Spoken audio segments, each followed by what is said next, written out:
Estamos de volta com o Filosofando, hoje abordando o tema intolerância religiosa.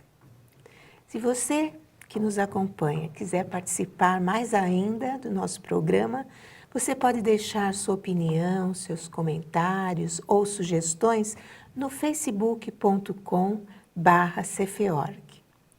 Professora Sônia, no último bloco estávamos falando sobre formas de preconceito, e uma delas, muito forte ainda hoje, é a questão da intolerância religiosa. Isso, e a importância que nós precisamos admitir, Márcia, a diferenciação entre opinião, senso comum de conhecimento.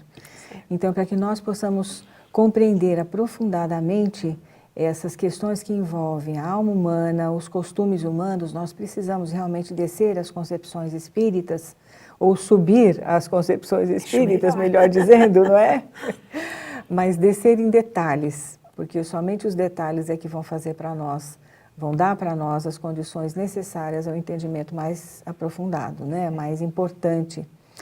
Então, o tema que nós estamos abordando hoje, intolerância religiosa, nós vamos conceituar também. Tolerar o que é? Tolerar significa aceitar, admitir, consentir, anuir, aquecer. Também se aproxima da palavra conciliar, ou seja, harmonizar e acolher. Portanto, intolerância remete ao oposto da conciliação, do acolhimento. É a brutal forma de recusar e compreender que no mundo existem muitas manifestações de fé. Fé num Deus Criador, num res infinita, como queria Descartes, numa natura naturans de Spinoza, num espírito condutor da criação, como querem diversas linhas filosóficas ou religiosas.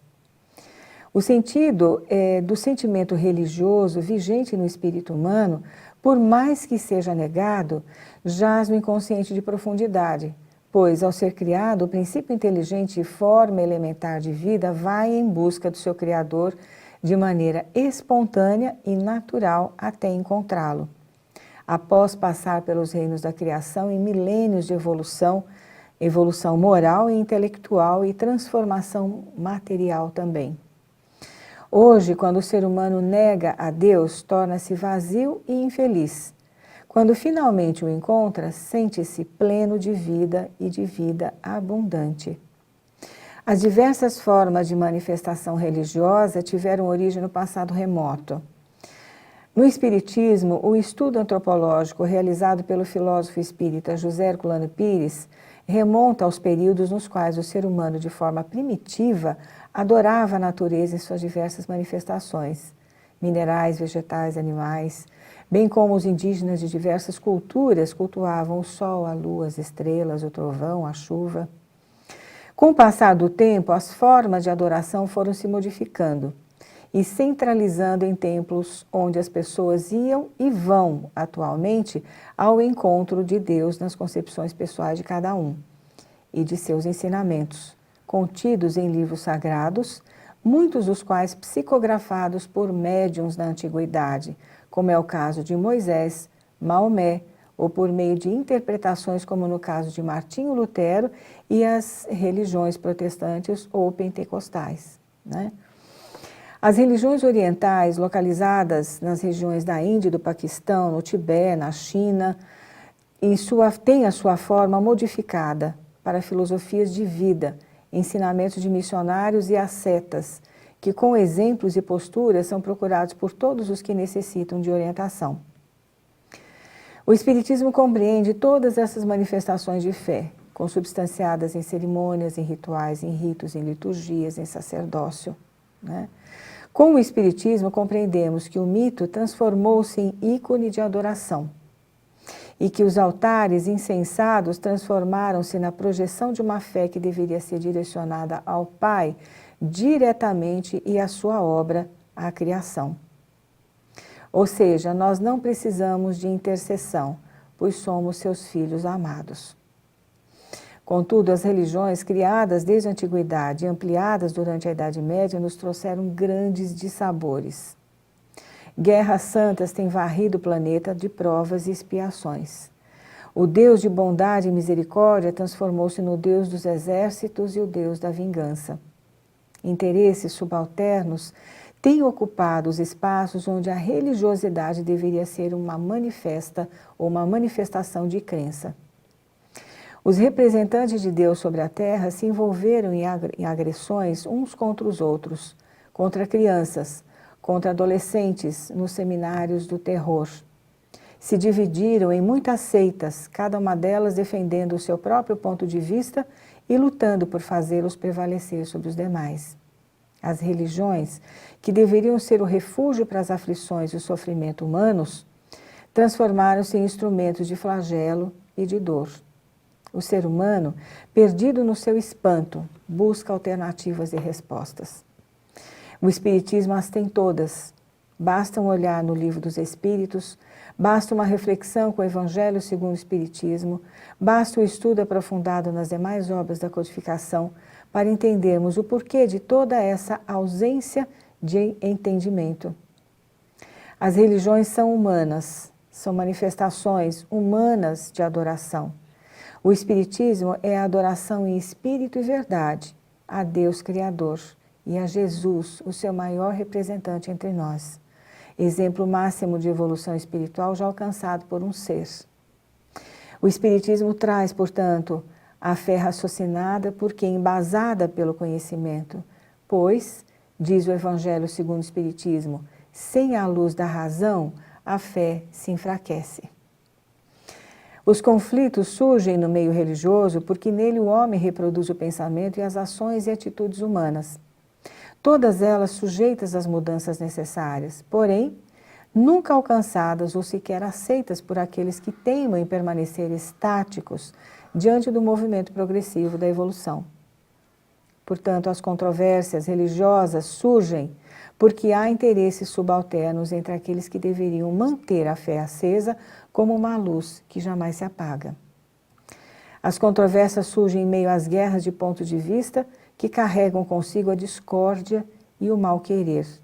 O ódio contra o Espiritismo, como exemplo, surge em meio de todos aqueles que detestam a verdade, porque a verdade põe às claras os problemas mais profundos dessas instituições humanas em agonia.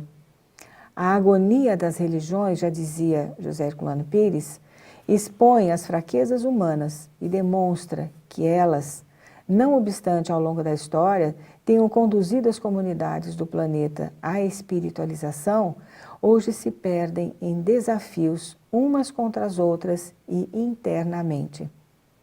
Seus próprios missionários do bem não são reconhecidos por aqueles que deveriam apoiá-los. E assim como Jesus foi arrancado da nossa convivência, muitos são afastados da convivência fraterna de seus seguidores.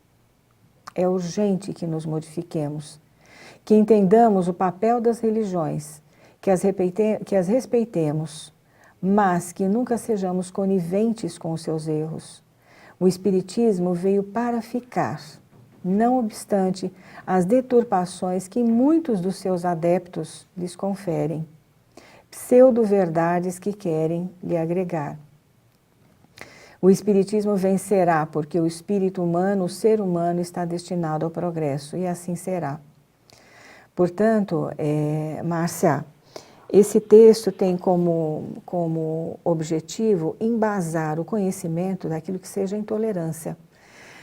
O sentimento religioso que está dentro de nós, sem dúvida nenhuma, eu porto esse sentimento, você, todos aqueles que estão nos assistindo, têm necessidade de uma expansão. E essa expansão não se dá no social, como querem as religiões, muito embora o assistencialismo social, a confraternização entre seus adeptos seja importante também para o desenvolvimento da fraternidade, da tolerância, enfim. Mas a verdade oculta por trás da lei de adoração é que deve ser estudada. E somente o Espiritismo pode nos facultar essa possibilidade, você não acha? Com certeza, né? E é interessante a gente lembrar da posição de Kardec em relação à questão religiosa. Primeiro que ele não considerava propriamente o Espiritismo uma religião formal, mas ele sempre disse que toda religião tem que ser respeitada, considerada, se está fazendo bem para a pessoa que frequenta determinada religião, se ela tem fé naquilo e a torna uma pessoa melhor, então que ela siga, né? Não entrar em contenda com essas pessoas, não querer que a nossa opinião prevaleça sobre a deles, não é verdade? Então, o Espiritismo respeita as religiões e as manifestações de fé. Muito embora sejam manifestações de fé em função daquilo que as próprias igrejas apresentam, e não realmente a verdadeira natureza de Deus. O Espiritismo, portanto, vai nos facultar a possibilidade de conhecer ao máximo a Deus, a Jesus e aos espíritos superiores, na medida da nossa capacidade de compreensão, né? Mas abre ainda a possibilidade de que nós, no futuro, possamos ter essa compreensão mais aberta, mais expansiva, à medida em que nós vamos evoluindo. E se nós vamos evoluindo, nós vamos ao encontro do Pai, sem dúvida nenhuma, tal como Jesus, né? Se Deus quiser. Bem, Sônia, nós já estamos caminhando para o final do programa e eu queria novamente lançar um pedido àqueles que nos assistem e ouvem, no sentido de colaborarem com a Rede Boa Nova de TV e rádio das Casas André Luiz, porque a situação que está crítica para todo mundo também nos atinge. Então precisamos muito da sua colaboração, se associando ao Clube Amigos da Boa Nova ou fazendo doações únicas, né? Você pode ligar para o 0800 12 18 38 ou acessar o e-mail amigosdaboanova.espiritismo SOS. E aqui ficamos por hoje, esperando contar com a sua presença, sua participação na próxima semana neste mesmo horário. Até lá. E se fosse possível conquistar novamente aqueles que se foram? Juntos nós podemos. Invista neste canal. Invista em um mundo melhor.